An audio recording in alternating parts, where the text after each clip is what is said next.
Thank you, ladies and gentlemen, for being here tonight. I hope you're enjoying your cruise. Are you enjoying your cruise? Well, thank you so much for being here. We're going to be talking about the 50s, the fantastic 50s. So join me now in a bit of a journey through that wonderful decade. We're going to first talk about the history of the 50s. And one of the things that began early on in the 50s and actually concluded in the early 50s, 1950 to 1953, was the Korean War. Now, are there any Korean War vets here in our audience tonight? Raise your hand. Yeah, you. Okay, let's give them a hand.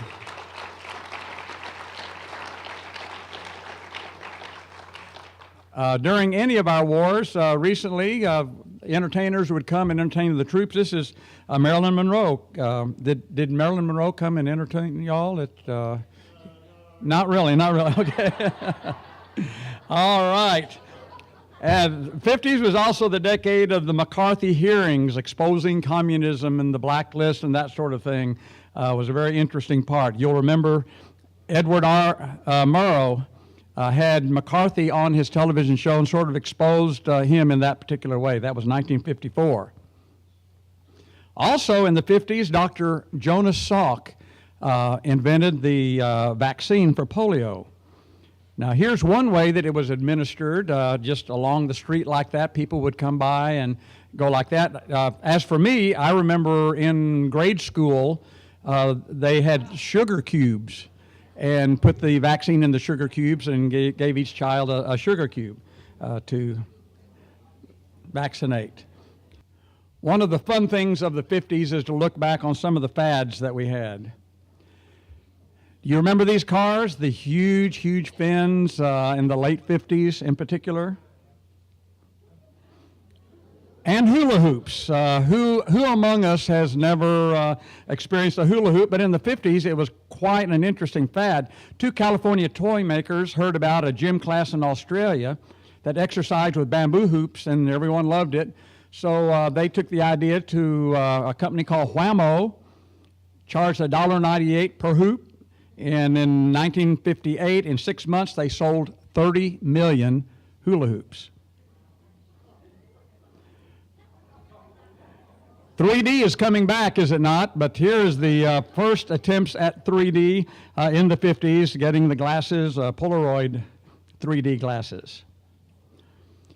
Flat tops were quite a rage during the 50s as well. Now, I never saw a machine quite like this, but most of us guys thought that if we didn't have a flat top, we weren't really that cool. Many of us with flat tops really weren't that cool either. You remember stuffing phone booths, getting as many people in phone booths as you possibly could? Or doing the same thing with Volkswagens, another fad of the 50s. Ladies, the fashion statement, pop beads. How many of you ladies had pop beads at one time? Yes. And how about this little guy with a coonskin cap? December 15th, 1954, Fess Parker debuted in Disney's TV show Davy Crockett. Now here's the song, Ballad of Davy Crockett, sold 4 million copies. Let's listen. Born on a mountaintop in Tennessee, real estate in the land of the free, raised in the woods so's he knew every tree, killed him a bar when he was only 3. Davy Crockett, king of the wild frontier. That was a classic, was it not? Yes. Some of the early TV stars, Ernie Kovacs was one, and your show of shows, here's Sid Caesar and Imogene Coca, ran from 1950 to 1954 on Saturday nights. Uncle Milton Berle, had people glued to their TV sets on Tuesday nights in the Texaco Star Theater. Listen to this theme of our next TV show from the 50s.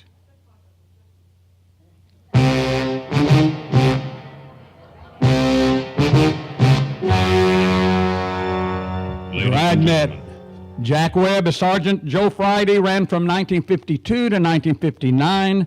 Actually, in the season of 53 and 54, it was second only to I Love Lucy as the most popular show. The Cotton Bowl 1954.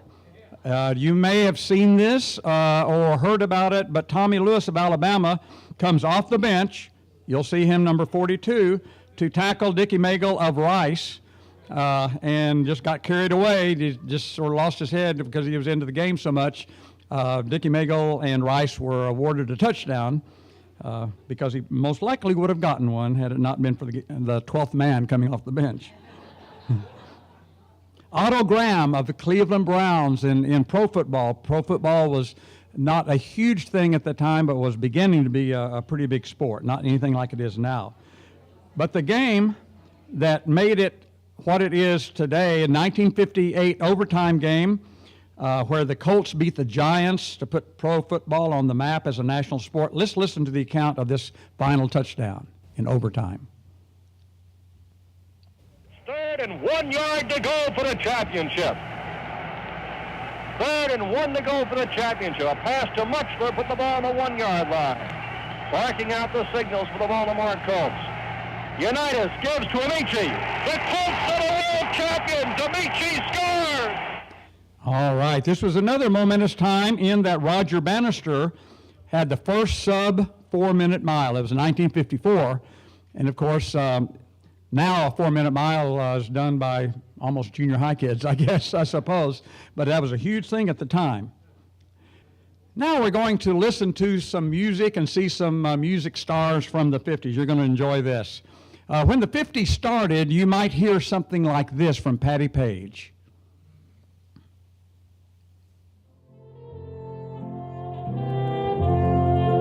I was dancing with my darling to the Tennessee waltz when an old friend I happened to see.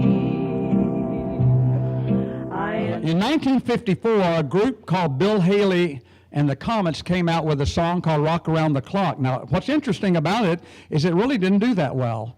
The next year, 1955, a movie came out called Blackboard Jungle. It was a theme song for that, and it became a huge hit. A lot of people credit this song as being sort of the anthem of the early rock and roll days. Let's listen up. 1, 2. 1, 2, 3 o'clock, 4 o'clock, rock. 5, 6, 7 o'clock, 8 o'clock, rock. 9, 10, 11 o'clock, 12 o'clock, rock. We're gonna rock around the clock tonight. Put your glad rags on. Y'all stay in your seats, please.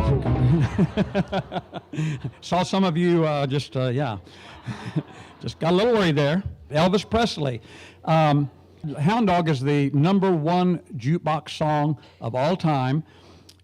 Now, he had also Don't Be Cruel on one side, Hound Dog on the other. It was the #1 song and the #2 song in the nation. In fact, in 1955 alone, he had 19 hits. 3 of them became #1 hits. Let's listen to some Hound Dog. You ain't nothing but a hound dog, you're crying all the time. You ain't nothing but a hound dog, crying all the time. Well, you ain't never caught a rabbit and you ain't no friend of mine. The last artist we're going to look at tonight is Bobby Darin. His first really big hit was a novelty hit called Splish Splash. You remember that one. But here's one that he wrote and recorded called Mac the Knife. Ooh, the shark bait has such teeth in, and it shows them pearly white. Just a jackknife has old Mac Heath, babe, and it keeps it out of sight. You know that shark bite. Well, there you go, folks. There were the fantastic 50s.